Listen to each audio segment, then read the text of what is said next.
I always believed that marriages fell apart in one of two ways: a sudden explosion or a slow decay. What I never considered was the third way, a quiet, creeping invasion. My name is Daniel Carter, and for 10 years, I was a devoted husband to Evelyn. Our life was ordinary in the best way possible. A cozy house on Oak Ridge Lane, weekend road trips, and late-night talks over wine. We weren't perfect, but we had each other, and that was enough.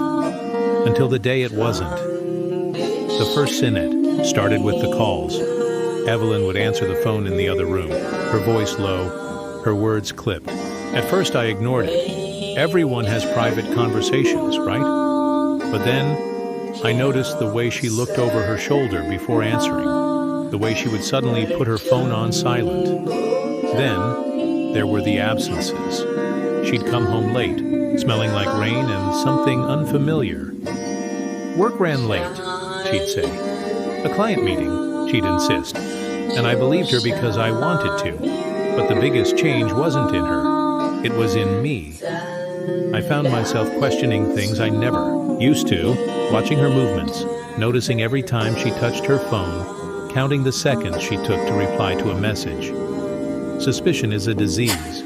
It festers, spreads, consumes. I hated what I was becoming, but I couldn't stop. Then, one night, I followed her. The man in the shadows. Evelyn had said she was meeting a friend for dinner, but I knew better. I tailed her car through the rain-soaked streets until she pulled into the parking lot of an old motel just outside town. My heart pounded as I watched her step out, check her surroundings, then disappear inside. I waited. 30 minutes passed, then an hour. And then I saw him, a tall man in a dark coat, his hands in his pockets, his face hidden beneath the flickering neon lights. He walked into the motel with the ease of someone who had done this before. My stomach twisted. I should have confronted them, stormed in, demanded answers, but instead I drove home, hands shaking on the wheel. I sat in the dark, staring at the wedding photo on the mantel. The Evelyn in that picture wasn't the woman I had just followed. Something had changed, and I needed to know why. The secret beneath the surface. The next morning I didn't mention a word. I acted normal, kissed her on the forehead, and went to work. But I wasn't at work. I was at the motel, bribing the front desk clerk for a name. The man's name was Nicholas Hale. I dug deeper, searching online, making calls. What I found sent a chill through my veins. Nicholas Hale was dead, died 3 years ago in a car accident. So who the hell was the man meeting my wife?